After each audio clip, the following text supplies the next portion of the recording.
Magandang araw kaibigan! Tuloy po kayo sa Felicidad's Channel. Sa mga kwento ng buhay at pag-ibig na hinalukay sa natatagong baul ni Felicidad. Pero bago po tayo magpatuloy, huwag niyo pong kalilimutan na i-like ang video, i-subscribe ang channel, at i-click ang notification bell para lagi kayong updated sa mga parating pa na upload.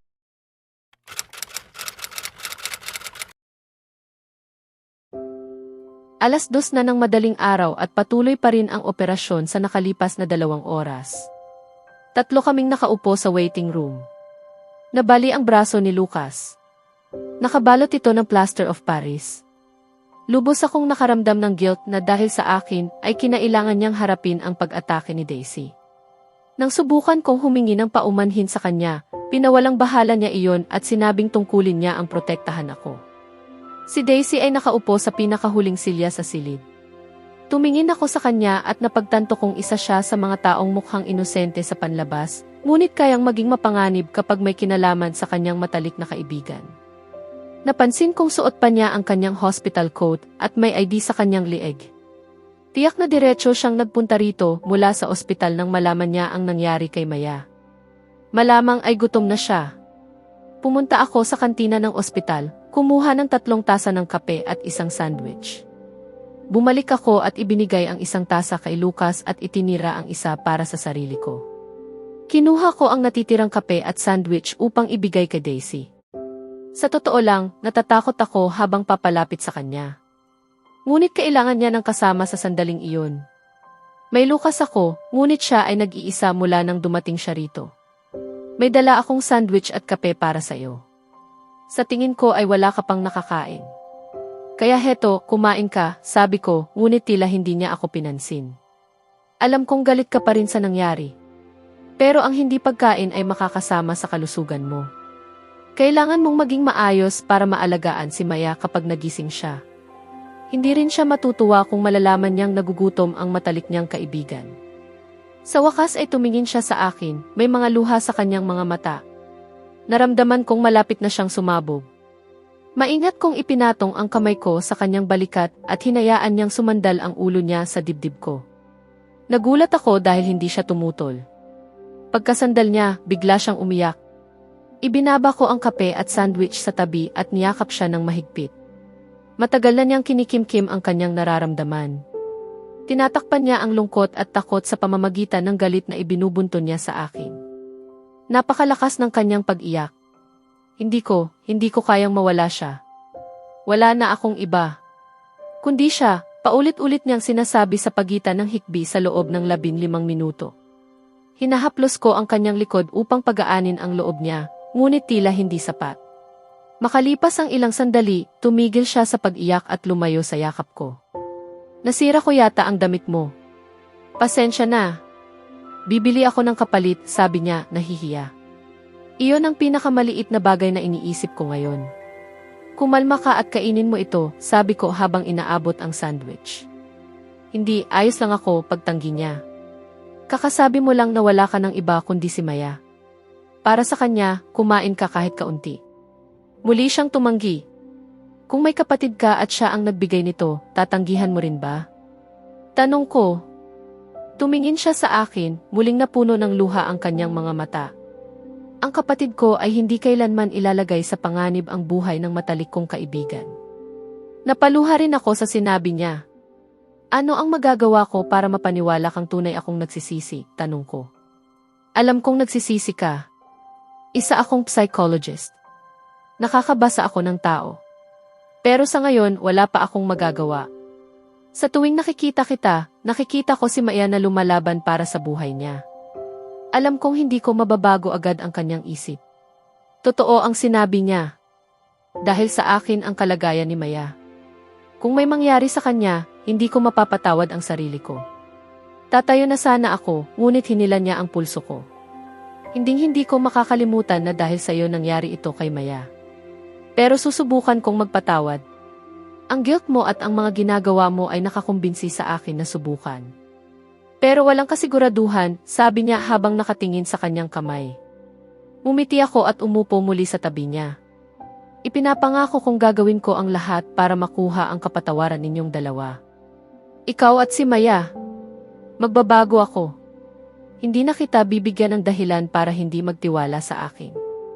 Pero may isang hiling ako. Anumang pagkakamali ko, wag mong idamay ang buhay ko. Lalo na si Lucas. Para sa'yo, si Maya ang mundo mo. Para sa akin, ganoon din si Lucas. Kahit hindi mo sinasadya, nasaktan mo siya. Kaya sa tuwing magagalit ka sa akin, isipin mong nandyan siya. At hindi niya hahayaang may manakit sa akin. Humihingi ako ng paumanhin sa kaibigan mo. Hindi ko sinasadya iyon. Isipin mo na lamang. Kung ang simpleng bali ng braso ay ganoon kasakit para sa'yo, paano pa kaya ako na nakikita si Maya na nakikipaglaban sa kamatayan? Sabi niya, umiiyak. Alam kong malaki ang pagkakamali ko.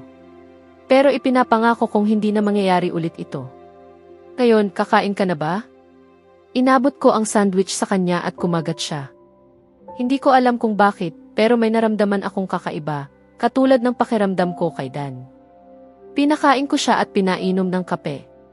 Maya-maya, dumating si Lucas. Mukhang nagkaayos na kayo. So, hindi na kami mapapahamak kay Miss Destruction, tama? Biro niya.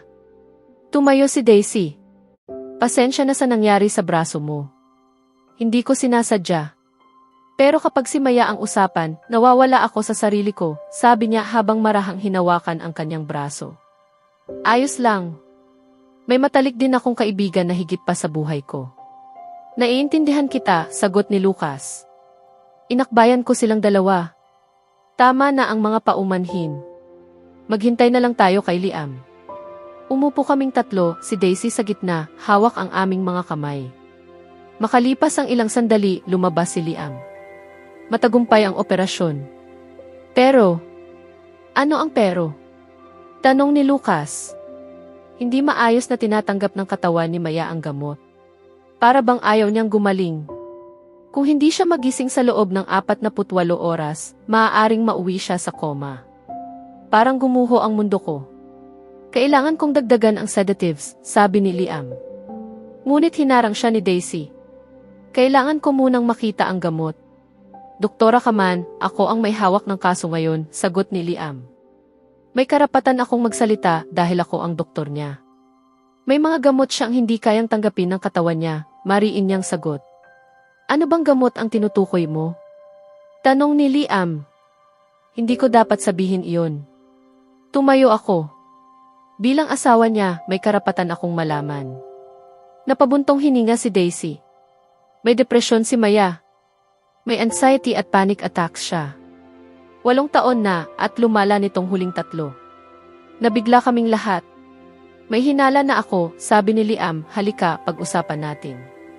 Umalis silang dalawa. Napaupo ako, hawak ang ulo ko. Lumapit si Lucas. Ayos lang. Hindi mo alam. Hindi mo mababago ang nakaraan.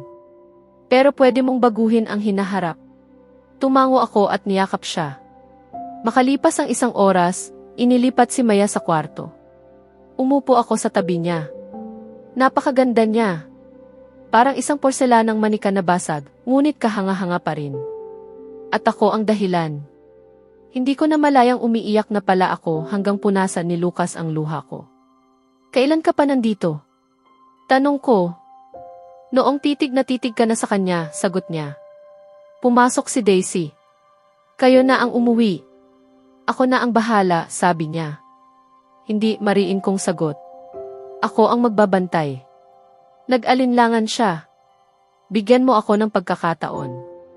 Sige, pero kapag may nangyari, hindi na kita pagbabantaan. Gagawin ko na, malamig niyang sabi. Naiintindihan ko, sagot ko. Pinahatid ko siya kay Lucas. Bago umalis, hinalikan ni Lucas ang noo ni Maya. Magpagaling ka, prinsesa. Pag-alis nila, nanatili ako sa tabi ni Maya buong gabi. 7:00 ng umaga, bumalik si Lucas. Magandang umaga. Sandali. Huwag mong sabihin gising ka buong gabi? Tanong ni Lucas. Nanahimik ako dahil alam kong mabilis niyang mahahalata kung magsisinungaling ako. Lumapit siya sa akin at nagsalita, alam mong hindi basta-basta magigising si Maya. Ang pagpupuyat mo ba buong gabi ay nakakatulong sa kanya? Kailangan mo ring maging maayos ang kalusugan mo para maalagaan mo siya. Alam ko, pero hindi ko kayang ipikit ang mga mata ko. Umaasa ako na baka bigla siyang magising. Natatakot ako na baka matulog ako at sa sandaling iyon ay magising siya at may kailangan, sagot ko habang nakatingin kay Maya, puno ng pag-asa ang mga mata. Tumingin ako kay Lucas at nagtanong, sabihin mo nga. Umalis ka rito hating gabi na tapos bumalik ka agad ngayon. Hindi ka rin naman siguro nakatulog. Bakit ka bumalik ng ganito kaaga? Dapat nagpahinga ka muna. Sa totoo lang, darating si Dan bandang alas 9. Susunduin ko siya sa paliparan. Kaya naisip kong dalhan ka ng almusal at damit. Gusto ko ring silipin si Maya bago ako pumunta roon. Wala pang alam si Dan sa nangyari nitong 2 araw at matatagalan kung ipapaliwanag ko pa lahat, sagot niya. Pagkatapos noon, umupo siya sa tabi ni Maya at pinapunta niya ako upang maligo. Pumasok ako sa palikuran ng ospital, mabilis na naligo at bumalik sa silid ni Maya. Nandoon si Lucas, marahang hinihimas ang noo ni Maya. Ipinagmamalaki ko talaga ang matalik kong kaibigan. Matapos kaming mag-usap ng mga 15 hanggang 20 minuto, umalis siya papunta sa paliparan kasama ang kanyang driver. Patuloy akong nakikipag-usap kay Maya, umaasang maririnig niya ako at magigising. Bandang alas 10 ng umaga nang dumating si Daisy. Magandang umaga, Ginoong Garcia. Magandang umaga rin, Daisy. At pakiusap, wag na ang formalidad, tawagin mo na lang akong Xavier, sabi ko. Para kasing formal na pagpupulong tuwing tinatawag niya akong Ginoong Garcia. Nag-usap kami ng ilang minuto nang makatanggap siya ng tawag mula sa ospital tungkol sa isang emergency. Agad siyang umalis, nangakong babalik sa lalong madaling panahon. Dumating din si Liam upang tingnan si Maya ng 2 beses mula umaga. Paulit-ulit naman ang tawag ni Mimi, humihingi ng balita tungkol kay Maya. Malinaw na lubha rin siyang naapektuhan ng nangyari. Bandang alas 2 ng hapon, naramdaman kong bumibigat na ang aking mga mata. Nagpakuha ako ng kape sa isang nurse upang manatiling gising. Pagkatapos uminom, bumalik ako sa pakikipag-usap kay Maya. Lumipas ang hapon. Lumipas ang gabi. Pareho pa rin ang ginagawa ko. Patuloy akong nakikipag-usap sa kanya, ngunit walang tugon. Tumawag si Lucas upang sabihing ipinaliwanag na niya kay Dan ang lahat. Ngunit napakiusapan niya itong dalawin na lamang si Maya kapag nakadischarge na ito dahil hindi nito kakayaning makita si Maya sa ganitong kalagayan. Si Daisy naman ay abala pa rin sa emergency, ngunit patuloy ang pagtawag niya kada oras, gayon din si Mimi. Patuloy ang paglipas ng oras. Ngunit para sa akin, wala nang kahulugan kung umaga, hapon, gabi o madaling araw. Ako pa rin ang taong hindi natulog mula nang mangyari ang insidente. Mahigit 32 oras na. Paulit-ulit akong kinukumbinsi ng mga nurse at doktor na magpahinga, ngunit hindi ko kayang iwan si Maya. Gusto kong naroon ako sa sandaling magising siya. Gusto kong ako ang unang makasama ng asawa ko sa kanyang pagmulat. Hindi ibang tao. Bandang alas 11 na ng sumunod na umaga. Ako pa rin ang taong patuloy na nakikipag-usap kay Maya sa loob ng 45 oras. Walang sagot mula sa kanya.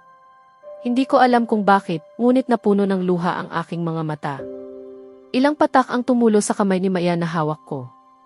Nang subukan kong bitawan ang kamay niya upang punasan ang luha ko, may naramdaman akong mahigpit na paghila. Sinubukan kong alisin muli ang kamay ko, ngunit nakita kong mahigpit na niya itong hawak. Akala ko'y normal lamang itong reaksyon ng katawan. Ngunit biglang gumalaw ng bahagya ang kanyang hintuturo. Doon ko napagtanto, nagigising siya. Agad kong pinindot ang buzzer ng paulit-ulit. Sa loob lamang ng ilang segundo, dumating ang 2 hanggang 3 nurse at 2 doktor, halatang nabigla. Ano ang nangyari? May problema ba? Tanong nila. Hindi ko mapigilan ang pag-iyak. Tingnan ninyo. Nagigising na si Maya. Gumalaw ang daliri niya, sabi ko. Hindi ko na rin maintindihan ang sarili ko. Nakangiti ako, ngunit punang luha ang aking mga mata. Lumapit ako sa kanya at hinawakan muli ang kanyang kamay. At doon, dahan-dahan niyang iminulat ang kanyang mga mata. Ito ang uri ng kasiyahang hindi ko kailanman naranasan. Hindi sa anumang kayamanan o tagumpay sa mundo. Ngunit biglang nagbago ang lahat. Tinangka niyang bawiin ang kanyang kamay. Napuno ng takot ang kanyang mga mata. Hindi ko maintindihan ang nangyayari. Unti-unti siyang umatras, tila iniiwasan ako. Nagulat ako. Lumapit ang isang nurse at marahang inilayo ako. Sir, natatakot po ang pasyente. Pakiusap, lumayo muna kayo, sabi nito. Masakit para sa akin na ilayo sa sariling asawa. Ngunit nakita kong iyon ang mas makabubuti sa kanya. Habang sinusuri siya ng mga doktor, tinawagan ko sina Daisy at Lucas. Masayang-masaya si Daisy sa balita at sinabing darating siya agad. Naunawaan ko ang kanyang sitwasyon bilang isang doktor. Laging nasa pagitan ng tungkulin at personal na buhay. Nang tawagan ko si Lucas, sinabi niyang nasa pasukan na siya ng ospital. Pagdating niya, mahigpit ko siyang niyakap. Kitang-kita sa mukha mo. Nagising na si Maya, sabi niya. Oo, hindi ko maipaliwanag ang saya ko, sagot ko. Ngunit nang maalala ko ang takot sa mukha ni Maya, nawala ang saya ko. Ikinuwento ko kay Lucas ang nangyari. Xavier, kakalaban pa lang niya sa kamatayan. Hindi mo maaasahan na magiging normal agad siya. Bigyan mo siya ng oras, paliwanag niya. Tumango ako. Pumasok kami sa silid. Nanatili ako sa may pintuan. Lumapit si Lucas kay Maya. Ngumiti siya. Napangiti rin ako kahit alam kong nasasaktan siya sa loob. Kamusta ka, prinsesa? Tanong niya. Sinubukan niyang magsalita ngunit hindi makabuo ng salita. Ipinaliwanag ng nurse na kailangan pa ng panahon para bumalik sa normal ang kanyang pagsasalita. Bigla siyang tumingin sa pintuan. At nakita ako. Muli, bumalik ang takot sa kanyang mukha. Hindi ko na hinintay pa. Agad akong lumabas ng silid. Naupo ako sa labas, hawak ang ulo ko nang dumating si Daisy. Ano ang nangyari, Xavier? Tanong niya. Ipinaliwanag ko ang lahat. Hinawakan niya ang kamay ko. May mga trigger si Maya. Mga bagay na nagpapalala ng kanyang trauma. Maaaring ikaw ang naging dahilan nito ngayon. Hindi siya natatakot sa'yo, kundi hindi pa siya komportable. Ipinaliwanag niya ng maayos ang lahat. Hindi ka masamang tao. Nadadala ka lang ng emosyon. Tumango ako. Hindi ko siya mapipilit. Pero masakit. Na hindi man lang ako makalapit, sabi ko. May paraan ako, sabi niya. Maya-maya, bumalik siya dala ang isang bag. Pinapasok niya ako sa isang bakanting silid. Isuot mo ito, sabi niya. Sa loob ay may puting coat, mask, head cover, stethoscope, at mga gamit. Mabilis akong nagbihis. Paglabas ko, napangiti siya. Mukha ka ng tunay na doktor. Ipinaliwanag niya ang plano. Magkukunwari akong doktor upang makalapit kay Maya. Nagpasalamat ako at niyakap siya. Kalaunan, ipinakilala niya ako kay Maya bilang doktor na magbabantay sa kanya. Nang kami na lang dalawa, lumapit ako at hinawakan ang kamay niya, kunwari tinitignan ko ang kanyang pulso. Hindi ko maipaliwanag ang saya ko. Namuli akong nakalapit sa kanya. Lumipas ang isa pang araw sa ganoong paraan. Isang hapon, may pumasok na doktor na hindi ko pa nakita. Inutusan niya akong sukatin ang blood pressure ni Maya. Natigilan ako. Hindi ako makagalaw. Inulit niya ang utos. Lalong tumaas ang boses niya. Anong klaseng doktor ka? Hindi mo alam ang basic na ito. Sabi niya at hinila ang mask ko pababa. Napatingin siya sa akin. Sino ka? Hindi kita kilala. Ngunit wala akong pakialam sa kanya. Ang tanging tinitingnan ko ay si Maya. Na ngayon ay lubos na nagugulat. Sa susunod na kabanata, haharap si Xavier sa matinding kahihinatnan ng kanyang panlilinlang habang lalong nalilito at nasasaktan si Maya sa kanyang presensya. Kasabay nito, mabubunyag ang mas malalim na pinagmumula ng trauma ni Maya na maglalagay sa kanilang relasyon sa mas mabigat na pagsubok. Kaya abangan natin,